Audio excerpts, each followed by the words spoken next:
Hey everyone, welcome to The Explainer. I'm your host, Coriander. So, picture this. My fishing buddy, Host A, we'll call him, is sitting right there on the beach in Sri Lanka, and I kid you not, he is quite literally sobbing. I mean, the guy spent the entire day out there in this sweltering heat, casting over and over into the beautiful surf, and got absolutely zero bites, not a single nibble. In the fishing world, we call that getting skunked, and let me tell you, it is a brutal, humbling experience, for sure. So, he's sitting there looking at me completely baffled. He's complaining, right? Saying his insanely expensive, top-of-the-line Y-high-grade gear didn't help him catch a single thing. He's dramatically pointing at his rod, pointing at the ocean, basically demanding answers from the universe. To which I, just calmly checked my watch and told him, well, of course it didn't. The barometric pressure, it literally just dropped, and the tide was completely dead. Okay, let's really dive into this. The Sri Lankan coast, specifically spots like Gali and Negombo, offers this incredibly gorgeous, really aggressive Indian Ocean swell. Honestly, it looks like the absolute perfect place to catch a monster fish. But fishing in that kind of heavy surf environment, it requires a whole lot more than just blindly casting a line into the water and crossing your fingers. You really need an understanding of the invisible, scientific forces that completely dictate marine behavior. Section 1. The Swim Bladder Science. Pressure Drops and Altitude Headaches. To figure out why my buddy was having a literal meltdown on the sand, we actually have to look inside the fish itself. We need to look at how atmospheric pressure, which is the actual physical weight of the air column above us, changes literally everything beneath the waves. Take what we call physioclist fish. These are fish with large enclosed air bladders. Think of your prize catches, grouper, snapper, or trout. They aren't just swimming around mindlessly. They physically sense the barometric pressure of the atmosphere pressing down on the water. Now, fish with smaller bladders, like mackerel, they aren't bothered as much. But for these physioclist fish, their comfort levels are drastically altered by the weather happening way up above the surface. The absolutely crucial point here is their biological reaction. High barometric pressure, that equals happy, actively feeding fish. But when a cold front moves in and the atmospheric pressure drops, suddenly there's less weight pushing down on the water column. And because of that, the gases inside the fish's swim bladder physically expand. Imagine getting a really severe altitude headache, where the pressure inside your head is just building and squeezing. That is exactly what these fish are feeling. They literally have to move lower in the water column just to try and stabilize their bladders. They are just way too uncomfortable, incredibly grumpy, and under too much physiological stress to even think about eating your bait. Moving on to Section 2. Tide as the conveyor belt. No movement, no fish. You see, an expanding swim bladder was really only half the nightmare that day in Sri Lanka. We have to shift our focus to the water itself. Research consistently shows that fish are highly influenced by water movement. In saltwater fishing, the tide acts as a literal, massive conveyor belt. When that water moves, it stirs up nutrients from the seabed, it dislodges crabs from the rocky reefs, and it sweeps this helpless buffet of small bait fish right into the open mouths of waiting predators. But without that movement, the ocean is essentially a desert.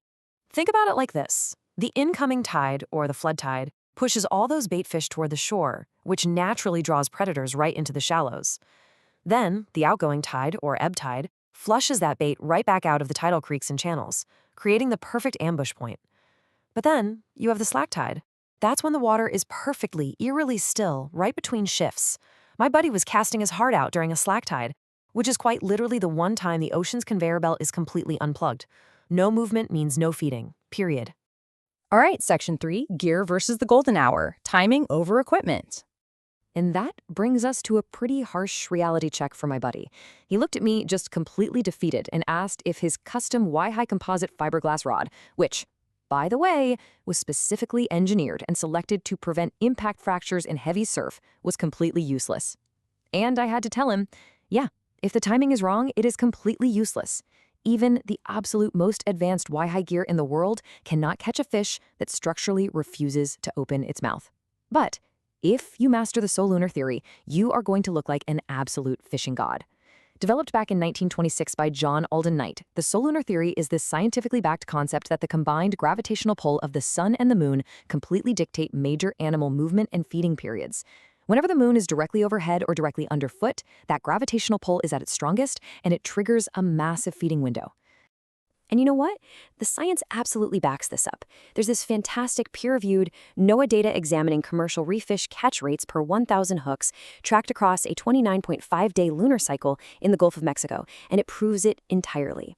The data shows that commercial catch rates for species like red grouper consistently peak precisely around these major lunar phases, with huge spikes right near the new moon. Let's dig just a layer deeper into that exact same study. When scientists used generalized additive models, which are basically complex statistical graphs, to predict shifts in the catch per unit effort based entirely on the lunar day, the math shows these distinct, undeniable, undulating peaks. This proves to my buddy, and hopefully to you, that successful fishing is vastly less about luck and almost entirely about mathematical timing. You're literally trying to intersect your lure with an invisible biological schedule. Which leads us to section 4, the solution, hitting the 30-minute feeding window.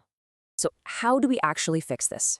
Well, my buddy finally wiped his tears away, packed up his tackle box, and asked me for the exact practical recipe to stop getting skunked on the beach once and for all. He wanted to know how to turn the math into actual caught fish. Here it is. Step 1. Check a fishing forecast app to find those major solunar periods. Those 2-hour windows when the moon is perfectly positioned. Step 2.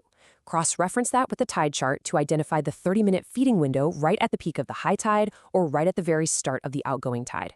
Step 3. Have your Y-high grade lure tied on, step into the surf, and cast exactly when that conveyor belt turns on.